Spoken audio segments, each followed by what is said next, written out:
Well, hello there. Welcome to class. I'm JD, and I'm here to help you get from this concept 2D to a 3D model.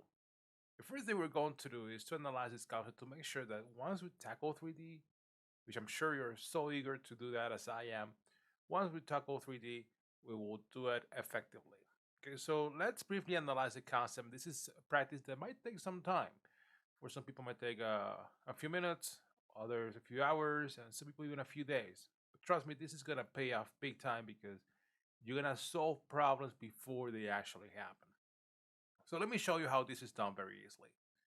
Okay, the first thing we're going to do in general is we're going to draw over a concept.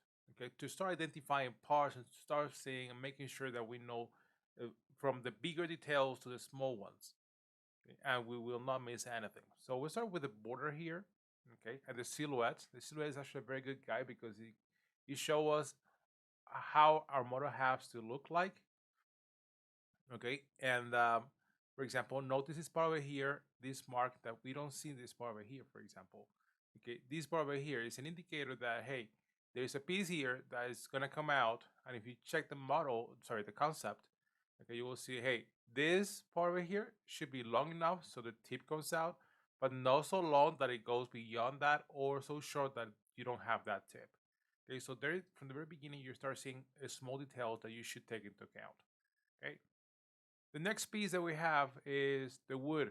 Okay, and notice that I drew these black lines, and it is because I have to remember that it's not just one flat piece of wood, it's actually different pieces of wood, one next to the other.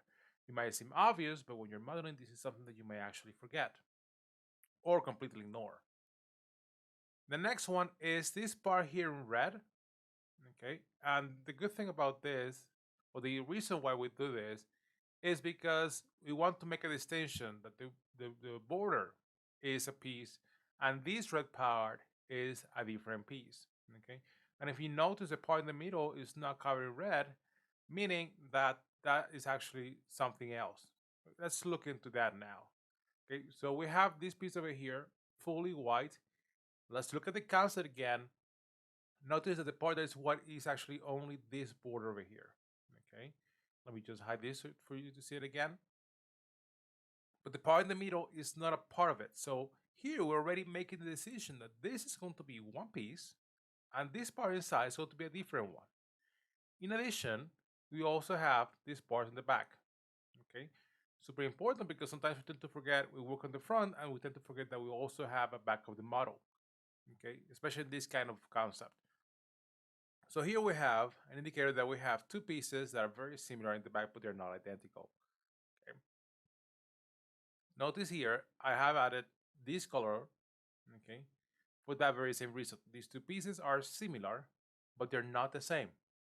It's super important because sometimes we just ignore that part. We say, okay, well, we have this over here, or the opposite, we have this over here, and then we just model one part and we just duplicate and put the other one, and it's not exactly the same. They're very similar, so there are things we can recycle to call it somehow, but they're not exactly the same. Moving on, we have this part over here, okay, and again, the distinction between colors tells me, hey, this is one piece, this part in the middle is one piece, and the other part, this blue part, is something else.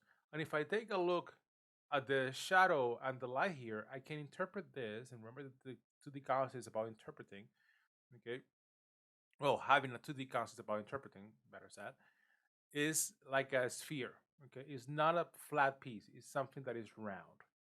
Okay, so I have that part over there, and I also have this gem. Something important to keep in mind with this gem, or this, well, I call it a gem, for me it's a gem, okay, is that it is irregular. If you notice the rest of the concept is pretty symmetrical, okay, except for these two pieces, but also the gem, this blue part, is also irregular. So the fact that we're drawing on top of that, okay, is if maybe we ignore the detail, then we can see, oh, I cannot use symmetry, for example, because this is something that is super irregular, and here I actually have to break symmetry. And finally, we have some small details, okay, that very simple to draw, very simple to model, but again, they're so small that during the modeling process, it might escape our eyes, so you want to keep an eye on that. So To conclude, the idea here is to draw everything you can, well, not to draw, but to paint everything you can paint over, so you have a clear vision what you're going to do, how you're going to do it, and you can start solving problems before they happen or prevent problems from happening in the first place. Okay, so this is the concept we're going to work on. I know you're super excited to get in 3D, so I'm gonna make you wait no more. Let's go to it.